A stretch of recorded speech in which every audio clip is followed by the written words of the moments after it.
Segundo Crônicas, capítulo 26, versículos 4 e 5. Segundo Crônicas, capítulo 26, versículos 4 e 5. E depois do 16 ao 20. Segundo Crônicas 26. Ele fez o que era reto aos olhos do Senhor, conforme tudo o que fizera Amazias seu pai, e buscou a Deus enquanto viveu Zacarias, que o instruiu no temor de Deus, e enquanto buscou ao Senhor, Deus o fez prosperar. Versículo 16 do mesmo capítulo. Mas quando ele se havia tornado poderoso, o seu coração se exaltou de modo que se corrompeu, e cometeu transgressões contra o Senhor seu Deus, pois entrou no templo do Senhor para queimar incenso no altar do incenso. Mas o sacerdote Azarias entrou após ele, com 80 sacerdotes do Senhor, homens valorosos, e se opuseram ao rei Uzias, dizendo-lhe: a ti, Uzias, não compete queimar incenso perante o Senhor, mas aos sacerdotes, filhos de Arão, que foram consagrados para queimarem incenso. Sai do santuário, pois cometeste uma transgressão, e não será isto para a honra tua, da parte do Senhor Deus. Então Uzias se indignou, e tinha na mão um incensário para queimar incenso. Indignando-se ele, pois, contra os sacerdotes, nasceu-lhe a lepra na testa, perante os sacerdotes na casa do Senhor, junto ao altar do incenso. Então o sumo sacerdote Azarias olhou para ele, como também todos os sacerdotes, e eis que já estava leproso na sua testa. E apressuradamente o lançaram fora, e ele mesmo se apressou a sair, porque o Senhor o ferira. Gostaria de falar nessa noite sobre a visão de Isaías, que foram 3 coisas que Isaías viu, e que mudou a sua vida.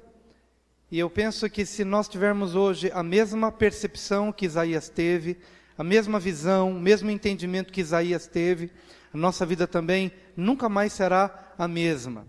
E eu gostaria que essa não fosse mais uma mensagem que a gente vai ouvir, mas que seja algo que venha de Deus para mudar a minha forma de ver, mudar a minha forma de andar, de me postar, de me posicionar diante do mundo, diante das pessoas e diante de mim mesmo. Foi uma visão tremenda que Isaías teve a partir da experiência do rei Uzias. Embora o objetivo seja falar sobre a visão de Isaías, mas a visão que Isaías teve a ver com a vida e com a experiência que o rei Uzias enfrentou. Infelizmente, a experiência de Uzias foi uma experiência negativa. E às vezes nós podemos aprender através do erro dos outros. Temos a oportunidade hoje de ver Uzias e fugir do caminho de Uzias, mas abraçar a visão que Isaías, o profeta, teve. Mas para compreender a visão de Isaías, vamos olhar um pouquinho para Uzias. Uzias foi um rei tremendamente poderoso. Deus lhe deu sabedoria, deu entendimento em relação à agricultura, lhe deu poder bélico, lhe deu poder de governar uma nação com poderio militar muito grande. Praticamente o ministério de Uzias foi quase que comparado ao ministério de Salomão, em extensão de reino, de domínio. Então foi um homem muito especial. Havia um segredo para ser especial. Primeiro, o exemplo do pai dele, que andou no temor do Senhor.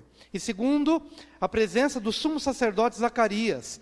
A Bíblia diz que Uzias prosperou grandemente enquanto buscou ao Senhor, e essa busca de Deus tinha muito a ver com o homem que Deus colocou do lado dele, Zacarias. Geralmente, uma nação, especialmente a nação de Israel, era conduzida através de algumas unções. A unção profética, a unção do rei, a unção do sumo sacerdote. Aqui estamos falando de 2 unções. Um foi o rei, Uzias, e o outro foi o sumo sacerdote, Zacarias. A Bíblia diz que enquanto Zacarias viveu, o rei Uzias prosperou.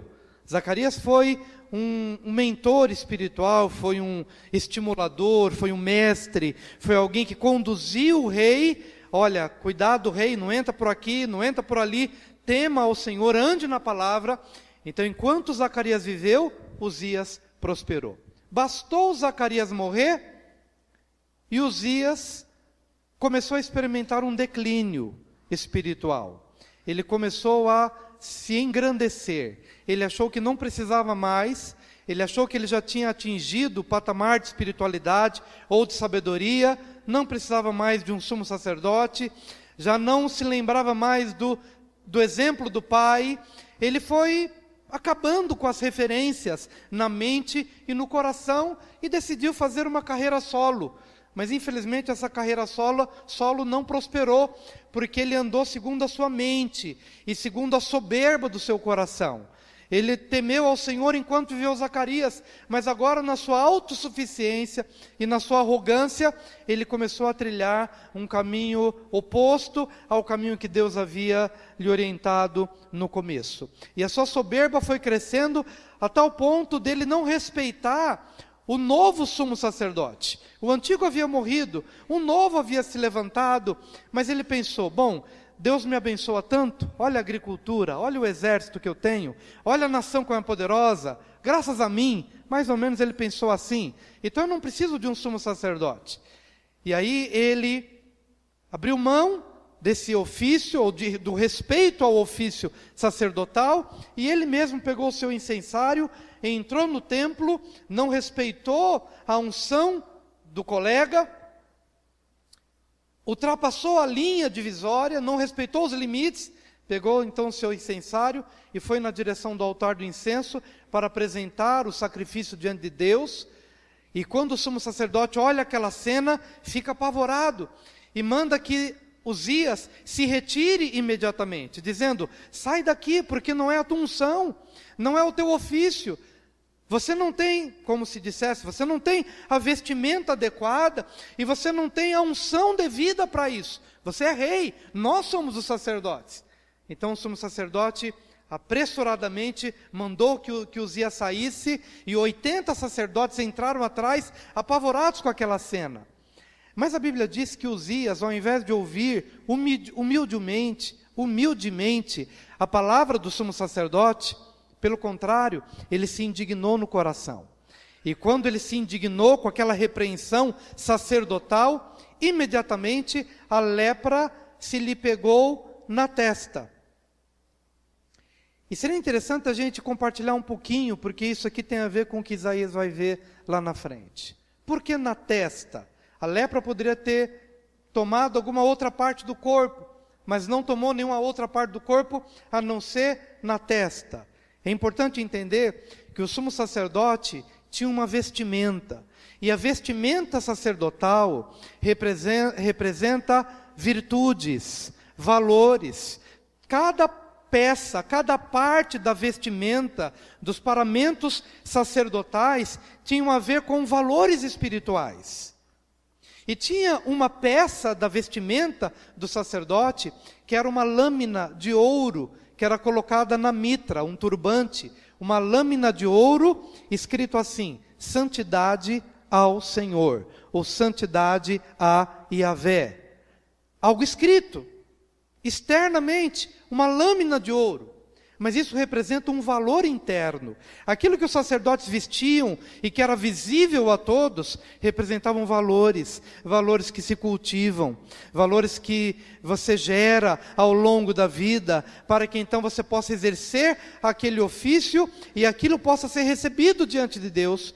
Portanto, aquela lâmina de ouro escrito santidade Yahvé, onde? Na testa, na cabeça, representando que o sumo sacerdote deveria ter pensamentos puros, que o sumo sacerdote deveria ter santidade no pensamento, santidade na forma de raciocinar, pensamentos que glorificassem a Deus, santidade a Yahvé. Quando a gente chega no Novo Testamento, e especialmente um texto que a gente sempre cita nas pregações, Filipenses 4:8, que diz assim, finalmente, irmãos, tudo que é verdadeiro, tudo que é honesto, tudo que é justo, tudo que é puro, tudo que é amável, se há alguma virtude e se há algum louvor, nisso pensai. E o que aprendestes e recebestes e ouvistes e vistes em mim, isso praticai, e o Deus de paz será convosco. A partir do versículo 8 de Filipenses 4, é essa a descrição, o que pensar, o que é verdadeiro, o que é honesto, o que é justo, o que é puro, o que é amável, se há algum louvor, se há alguma virtude, nisso pensai. Como consequência, o Deus de paz será convosco. Mas o rei estava desprovido não apenas da lâmina de ouro escrito Santidade a Yahvé.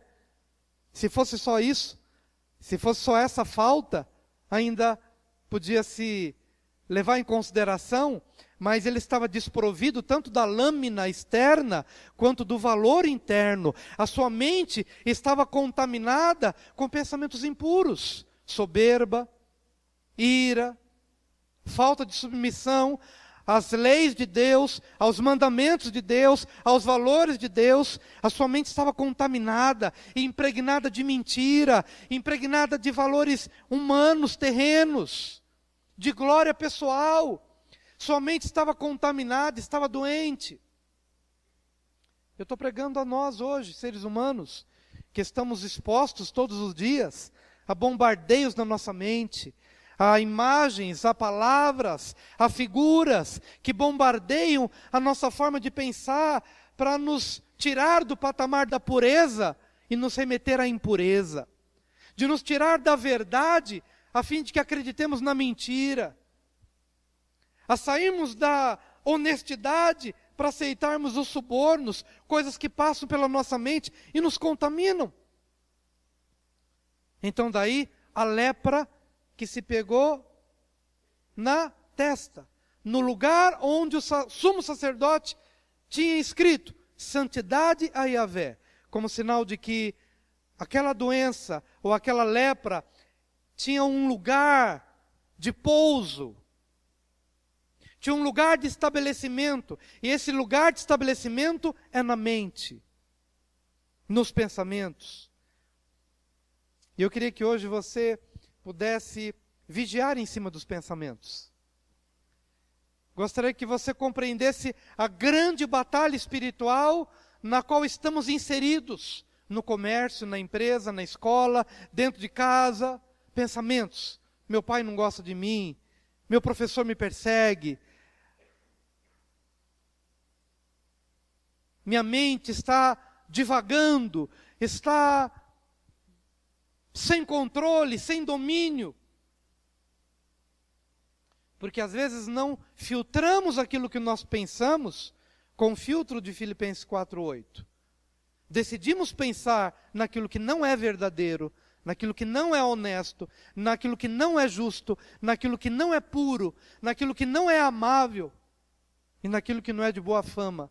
E ocupamos nosso pensamento e ficamos reféns, escravos de pensamentos soltos, sem controle.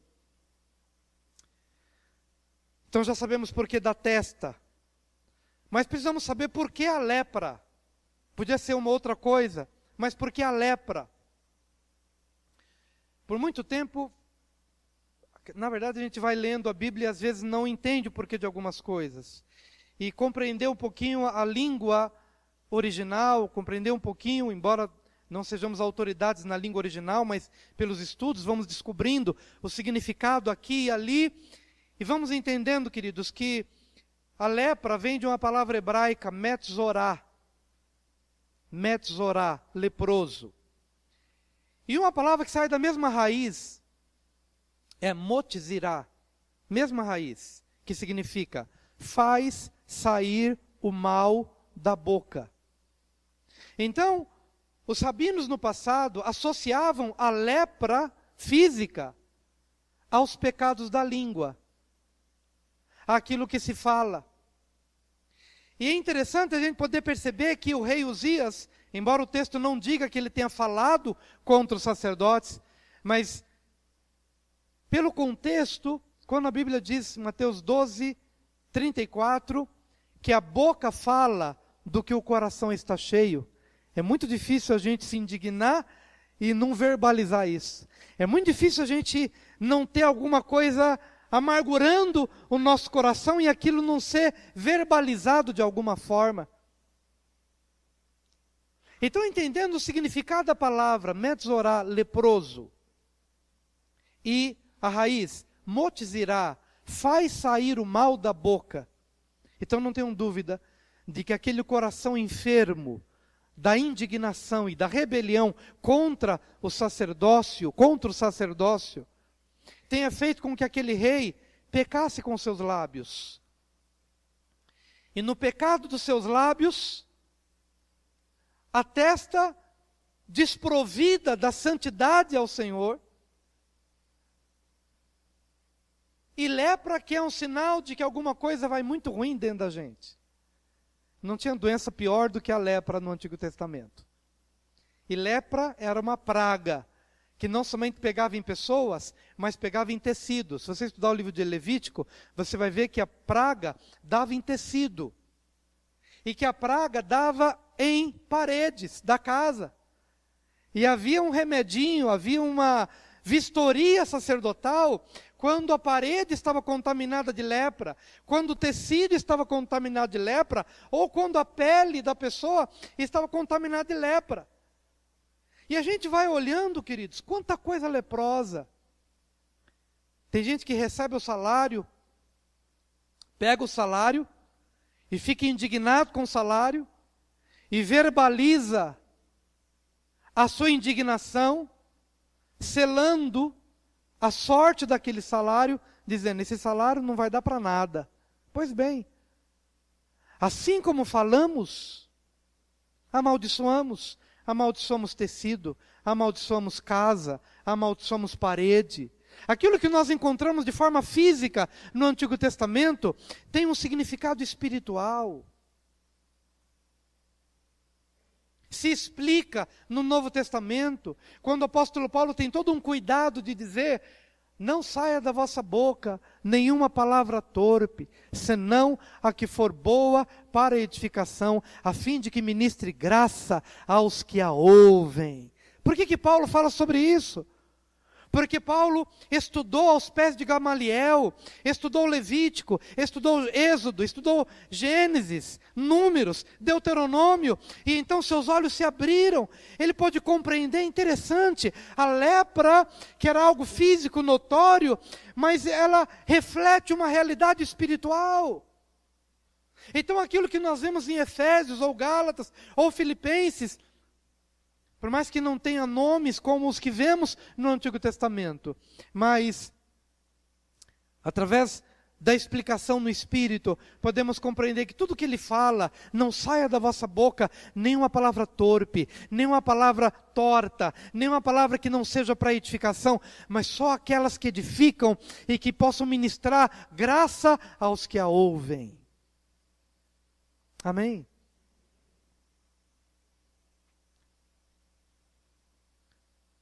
E então sai Uzias leproso, um homem que tinha tudo para terminar a vida no pico da glória. Ele tem que ser recolhido e passar os seus últimos anos recolhido, até que outro tome o seu lugar.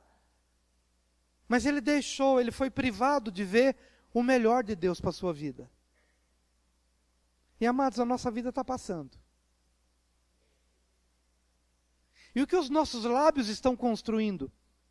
Mas eu pergunto, o que os nossos lábios estão destruindo? Será que estamos conscientes do poder profético das palavras? Hebreus capítulo 11 diz que os mundos foram feitos pela palavra de Deus. Tudo que é visível, tudo que se vê, tudo que se pode enxergar, tudo que se pode apalpar, foi feito do invisível para o visível. Quando nada existia, Deus fez. Deus criou pela palavra do seu poder. E continua sustentando todas as coisas pela palavra do seu poder. Ok, Deus fez a parte dele. Mas Ele entregou agora uma missão para a igreja. Posso ouvir um amém? Quantos crentes nós temos aqui? O caminho é o mesmo. O caminho é o mesmo, queridos. Os princípios são os mesmos. Os valores são os mesmos. Nós somos filhos da paz, nós somos filhos de Deus. E como filhos de Deus, herdamos da mesma missão. Não temos mais a responsabilidade de criar o mundo, porque isso já foi feito. Mas temos uma responsabilidade de curar uma geração, de trazer à existência aquilo que ainda não existe, porque isso é a fé. É crer naquilo que ainda não é. Crer naquilo, já chamar à existência aquilo que ainda não existe. Trazer a realidade presente pela palavra, pela fé, pela palavra que nós professamos. Mas na verdade eu gostaria de falar sobre Isaías. Mas a gente só entende Isaías quando compreende Uzias. E é por isso que você vai comigo, por gentileza, para Isaías capítulo 6. E é nessa hora que ele vai ver três coisas. Isaías capítulo 6, de 1 a 8. No ano em que morreu o rei Uzias, eu vi o Senhor assentado sobre um alto e sublime trono. E as orlas do seu manto enchiam o templo. E ao seu redor havia serafins. Cada um tinha 6 asas. Com 2 cobria o rosto, e com 2 cobria os pés, e com 2 voava. E clamavam uns para os outros, dizendo: Santo, Santo, Santo é o Senhor dos exércitos. A terra toda está cheia da sua glória. E as bases dos limiares moveram-se à voz do que clamava, e a casa se enchia de fumaça. Então disse eu: ai de mim, pois estou perdido, porque sou homem de lábios impuros, e habito no meio de um povo de impuros lábios, e os meus olhos viram o Rei, o Senhor dos exércitos. Então voou para mim um dos serafins, trazendo na mão uma brasa viva, que tirara do altar com uma tenaz. E com a brasa tocou-me a boca e disse: eis que isso tocou os teus lábios, e a tua iniquidade foi tirada, e perdoado o teu pecado. Depois disto, ouvi a voz do Senhor que dizia: a quem enviarei? E quem irá por nós? Então disse eu: eis-me aqui, envia-me a mim. Muitas coisas Isaías viu, mas eu quero aqui destacar pelo menos 3 coisas. E o que ele viu das 3 coisas, no versículo 3. E clamavam uns para os outros, dizendo: Santo, Santo, Santo é o Senhor dos exércitos. A terra toda está cheia da sua glória. O que Isaías viu que Uzias não viu? A santidade de Deus. Sendo um ser humano, falho, mortal, como todos nós, mas ele viu a santidade de Deus, que foi algo que Uzias não viu. Se Uzias tivesse visto a glória de Deus, primeiro não teria usurpado o ofício sacerdotal, e em segundo lugar, não teria deixado de usar a lâmina, não só a da testa, mas acima de tudo, a lâmina da mente. Eu queria te convidar a ver a santidade de Deus. E como é que é esse convite? É para você viver em santidade. Esse convite é para que eu possa viver em santidade.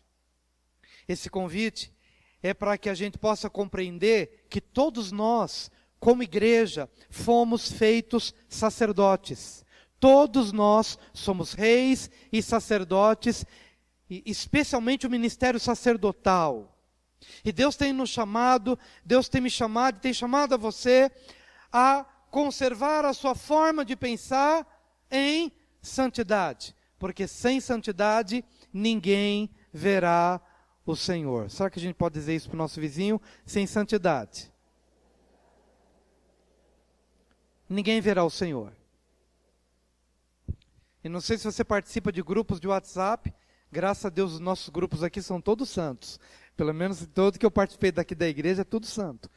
Mas lá fora a coisa está difícil. Lá fora a coisa está difícil. Para os nossos adolescentes está muito difícil. Para os jovens está muito difícil.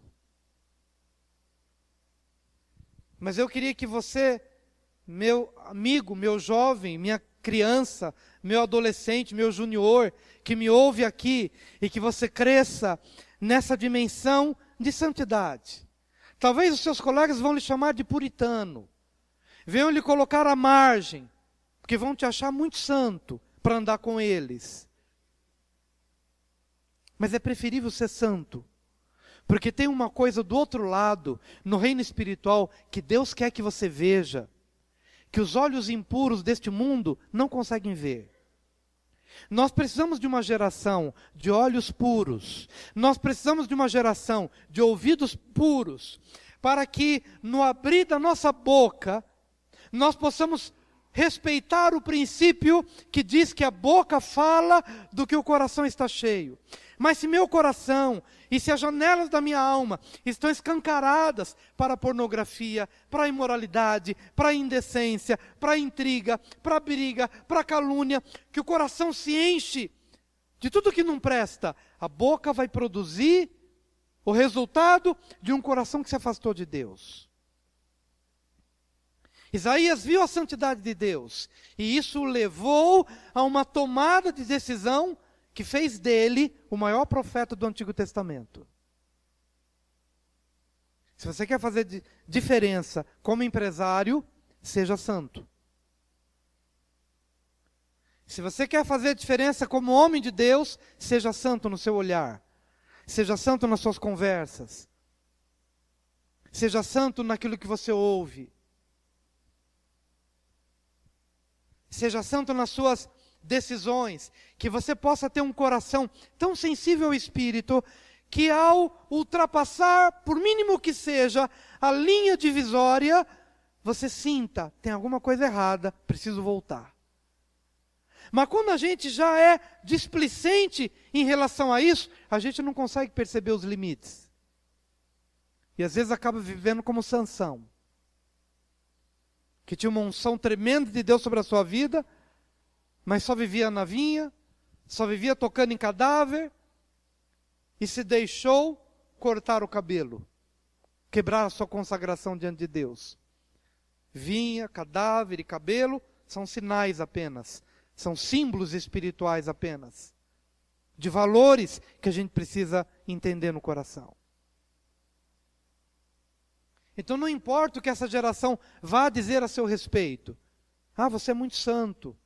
Você não fala palavrão. Ou você não fala mal de ninguém. Deixa o mundo falar o que quiser falar. Seja você uma pessoa separada para Deus, porque nós precisamos de homens e mulheres que possam fazer diferença nessa geração. Então ele viu a santidade de Deus.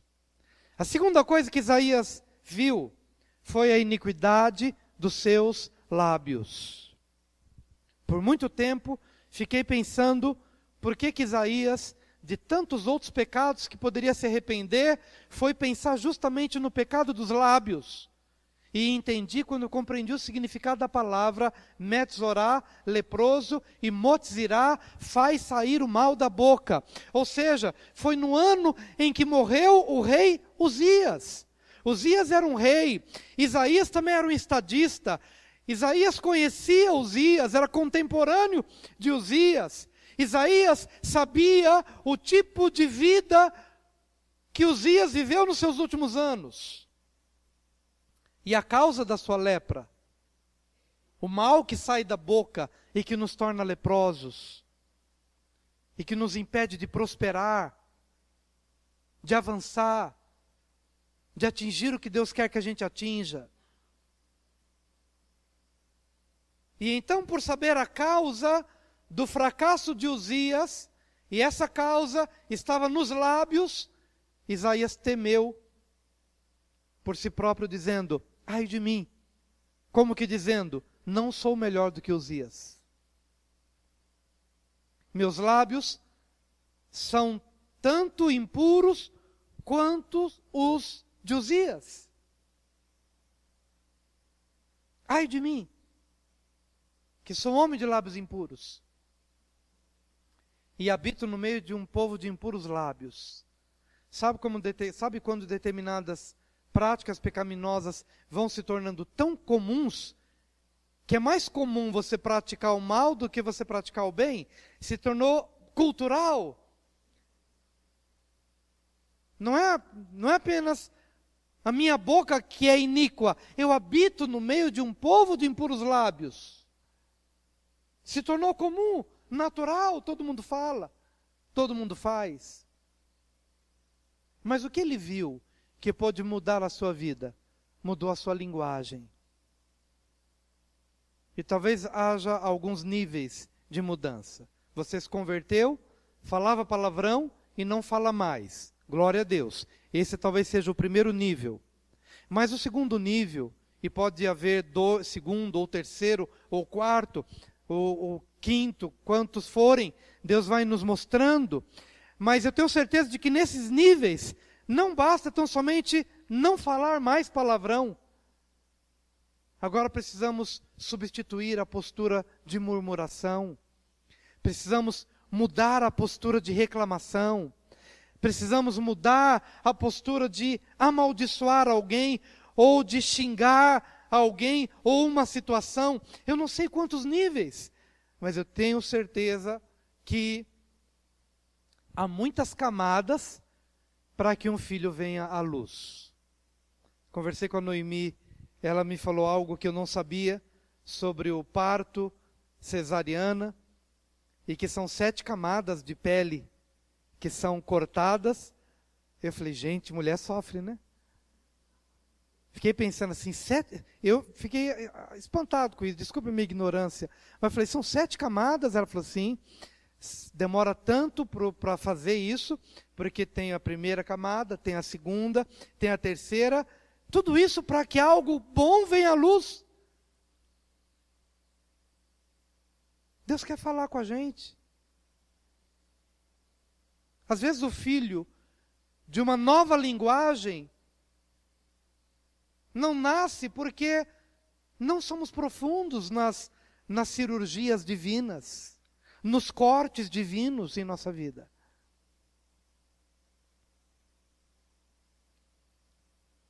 Não permitimos que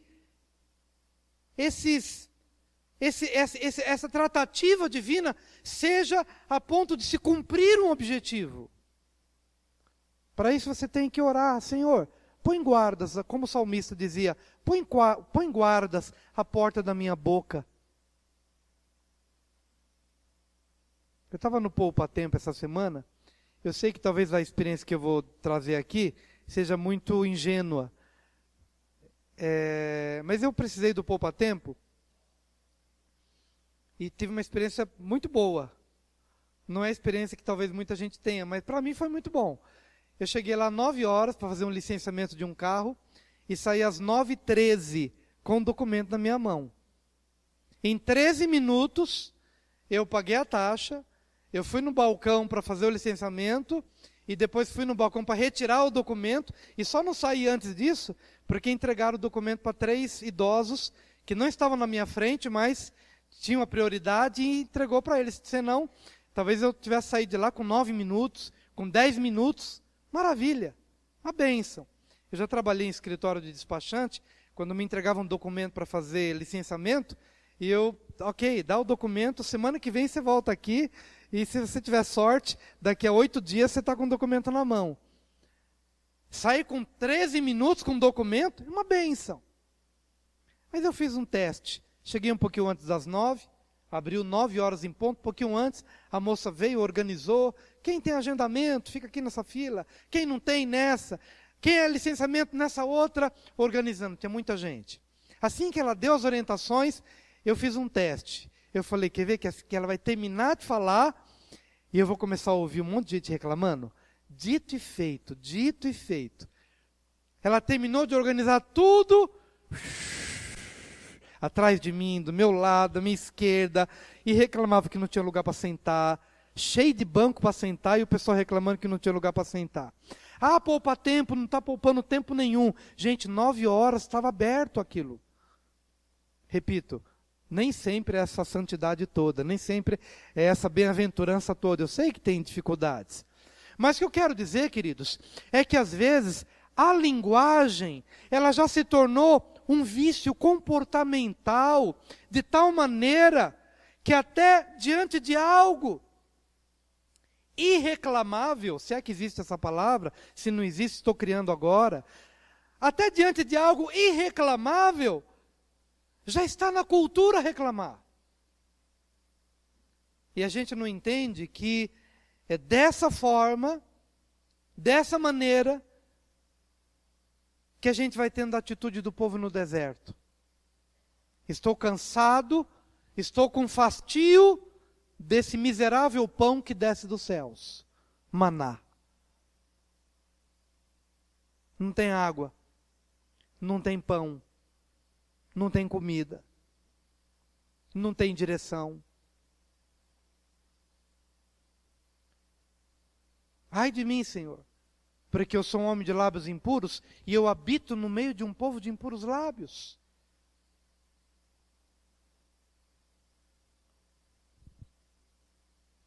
Vamos mudar esse contexto, queridos. Vamos abençoar o nosso pão. Vamos abençoar nossa igreja. Graças a Deus, aqui a gente não tem realmente esse problema, e digo isso com toda a sinceridade. Estamos numa igreja muito abençoada, sou muito feliz de estar aqui. Mas já experimentei coisas muito difíceis também no meu ministério, onde eu não tinha nem mais prazer de ir para a igreja.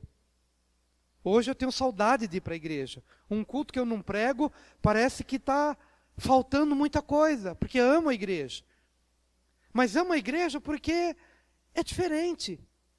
Mas já vivi num contexto em que, Senhor, livra-me. Não quero nem ir para o culto, não quero nem estar presente. Porque os ambientes eram hostis. Quantos lares que as pessoas não querem mais voltar para casa? Quantas empresas? Quantas escolas?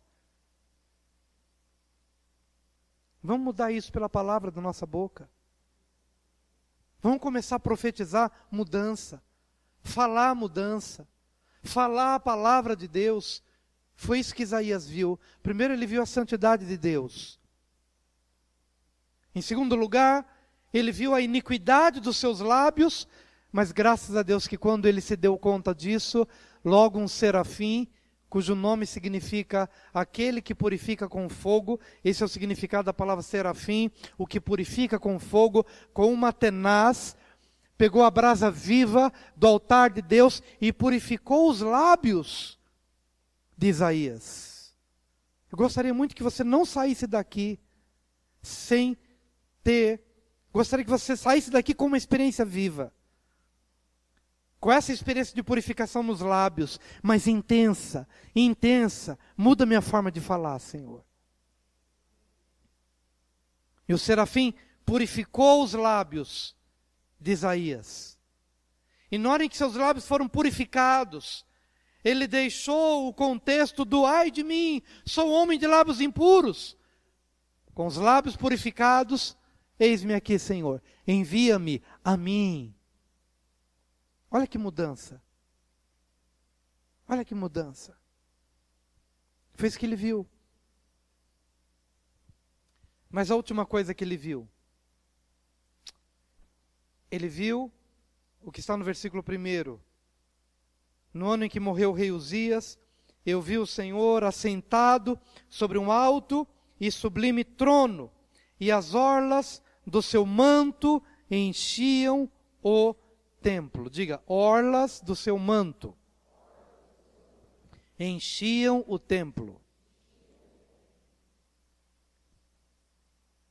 Quando você vai para Números, no capítulo 15, de 38 a 41, já estou encerrando. Números 15, 38 a 41, diz assim: que façam para eles tizit, ou franjas, sobre as bordas das suas vestes, pelas suas gerações, e porão sobre os tizit da borda um cordão azul celeste. E será para vós por tizit, e vereis e lembrareis todos os mandamentos de Deus e os cumprireis, e não errareis, indo atrás do vosso coração e atrás dos vossos olhos, atrás dos quais vós andais errando, para que vos lembreis e cumprais todos os meus mandamentos, e sejais santos para com o vosso Deus. Isso está aqui na Bíblia, no livro de Números 15, de 38 a 31, de 38 a 41. Os homens tinham um manto, e nesse manto umas franjas. Nessas franjas, 4 cordões entrelaçados, 2 à frente e 2 atrás.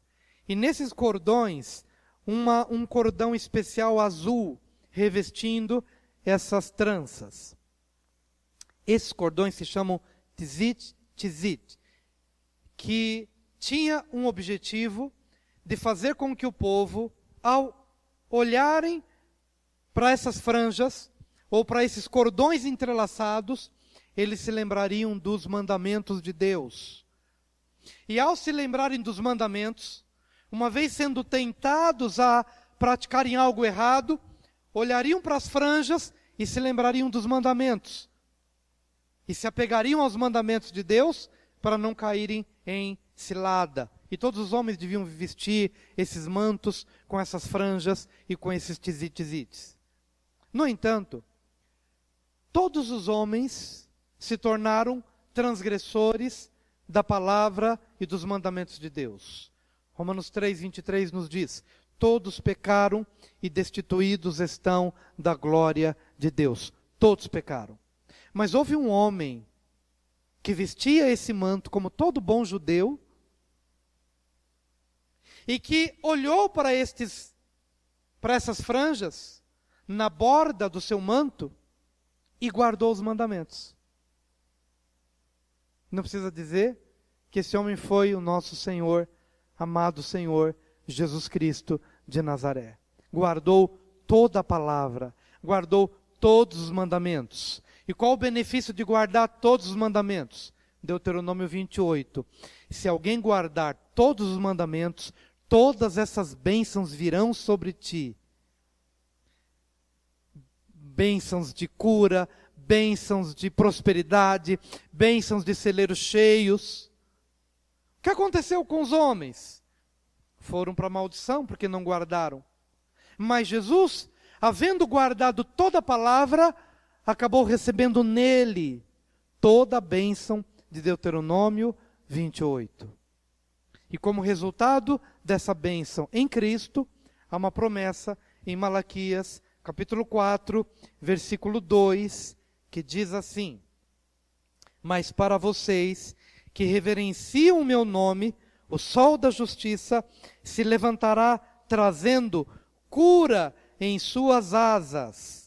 Essas asas, no hebraico, é tzi, trará cura em suas bordas, trará cura no seu manto, ou na borda do seu manto, e vocês sairão e saltarão como bezerros soltos do curral. Amém? O Messias traria cura no seu manto, o Messias traria cura nos seus cordões. É por isso que a mulher que estava padecendo de um fluxo, de uma hemorragia, há 12 anos, havendo passado pelas mãos de muitos médicos, sabendo que era o Messias que passaria, sabendo que era o Messias de Malaquias 4:2 que passaria, ela disse em seu coração: se eu tão somente tocar na borda do seu manto, eu ficarei curada. Ela confiou no que, queridos? Ela não confiou numa ilusão. Ah, se eu tocar no manto, vou ficar curada. Não, ela confiou na promessa. Está escrito que o sol da justiça viria e traria cura na borda do seu manto. E não somente ela, mas todos os que tocavam na borda do seu manto, todos eram curados. Aleluia. E o que Isaías está vendo, queridos? E a orla e a borda do seu manto enchia o templo. O que isso significa? Eu não sei se você já sentiu isso. Eu já senti. Um sentimento de indignidade. Um sentimento de doença. Não do corpo, mas uma doença da alma. Era mais ou menos isso que Isaías estava sentindo naqueles dias. Quando ele disse, ai de mim, eu sou um homem de lábios impuros. A impressão que eu tenho é que ele tinha uma consciência de doença, de impureza, não só no âmbito físico, mas na alma, nos pensamentos, na vida, na sociedade, naquilo que o cercava. Eu não sei se você já sentiu isso, eu já senti. Mas havendo sentido ou não, o significado é que ele viu essa borda do seu manto, a orla do seu manto enchendo o templo.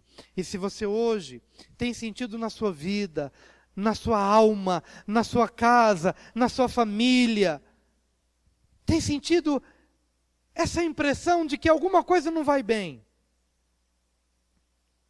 e que você precisa de cura. Cura para as relações, cura para as suas finanças, cura para o seu emocional. Essa orla desse manto, desse Senhor bendito, que enche o templo. Nós somos templo do Espírito Santo. E se a gente se dispuser a aceitar esta visão, e a receber essa tratativa primeiro para a mente, mas também para os lábios, Deus está presente aqui para curar. Porque Ele traz, no contexto da igreja, cura nas suas bordas. Cura no seu manto. Ele é o mesmo ontem, hoje e sempre. Ele não está aqui fisicamente falando, mas Ele está aqui tanto quanto Ele esteve presente naqueles dias. É o mesmo. Ele prometeu estar na pessoa do seu Espírito. E Ele está aqui neste lugar. E se você precisa de cura, seja em que âmbito for, no físico, no emocional, no espiritual, Ele traz cura. Ele traz cura. Ele está aqui. E nós vamos invocar o seu nome. E ninguém vai sair daqui enfermo. Ninguém vai sair daqui doente. Sairemos daqui curados. Quantos creem nisso? Então vamos orar. Quem quiser, venha. Saia do seu lugar. Venha à frente. Vamos buscar ao Senhor. Aleluia. Que venha a compreensão espiritual para cada um aqui. Que venha a compreensão espiritual. Que venha o entendimento. Que venha a graça. Que a graça se manifeste.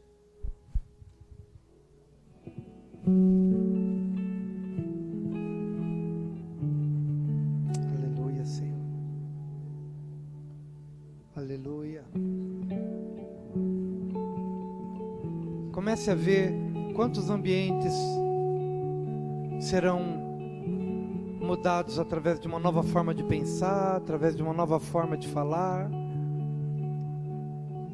Senhor, pedimos nesta noite, em nome de Jesus, que os nossos pensamentos sejam descontaminados, que a nossa mente seja purificada hoje, ó Deus, que os nossos lábios sejam santificados, que o nosso coração possa se esvaziar de toda arrogância, autossuficiência. Ó Senhor, precisamos deste mover do Teu Espírito Santo. O Senhor está hoje aqui, como sempre esteve. Mas a fé vem pelo ouvir, e ouvir a palavra de Deus. Quando você ouve a palavra, a sua fé é despertada. Quando você entende o significado, esse entendimento deve fazer com que o seu coração se dilate. Então a borda do manto está presente aqui, como estava naquele mesmo dia em que a mulher hemorrágica tocou naquela borda, na orla do seu manto. Não é diferente. O Senhor está presente aqui. O seu manto passa aqui pela fé.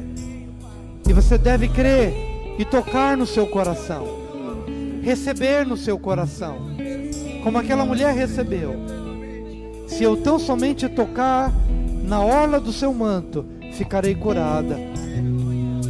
Eu não sei qual é a necessidade de cura, em qual área, mas não há limites para o poder de Deus. Por isso liberamos agora uma palavra de cura, cura física agora, em nome de Jesus. Receba a cura física para o problema físico que você está enfrentando agora. Receba a cura. Fala com seus lábios que essa cura está se processando no seu corpo. Pode liberar com a sua própria boca. Liberamos, Senhor, uma palavra de cura. Yahvé Rafá, Deus que cura. Em nome de Jesus, toda enfermidade está dando lugar à palavra de vida. Eu quero que você seja curado nesta noite. Eu quero que você seja curada nesta noite, em nome de Jesus. Quero que você veja, quero que você ouça, quero que você fale, quero que você se mova, que você ande. Quero, em nome do Senhor Jesus, declaro esta bênção sobre a sua corrente sanguínea. Toda célula cancerígena, repreendo agora em nome de Jesus. Cura, cura, cura. Cura para sua alma agora. Para sua alma aflita, atribulada, depressiva. Chamo a alegria do Senhor. Eu chamo a paz do Senhor. Eu chamo o Espírito de Deus sobre a sua vida. Em nome de Jesus. Eu quero que a sua alma se alegre agora. Que a sua alma experimente o melhor da alegria, do regozijo, da paz que excede todo entendimento. Em nome de Jesus. Em nome de Jesus. Em nome de Jesus. Que seu espírito agora também seja contagiado pelo mover de Deus. Que seu espírito seja encharcado de uma nova experiência com o Espírito de Deus. Levante a sua mão, desfrute dessa presença do Espírito, do Espírito. Declara o Espírito Santo de Deus. Convide o Espírito Santo de Deus. Convide o Espírito, para que você possa ter a partir de hoje uma nova relação com o Espírito. Você vai tirar da sua casa as coisas que não glorificam a Deus. Você vai tirar da sua vista, dos seus ouvidos, aquilo que não está em linha com a palavra de Deus. E o Espírito de Deus vai lhe ajudar. Vai lhe ajudar. O Espírito de Deus vai lhe ajudar. O Espírito de Deus vai santificar a sua vida, vai santificar a sua casa, vai santificar as suas relações. Em nome de Jesus. Em nome de Jesus.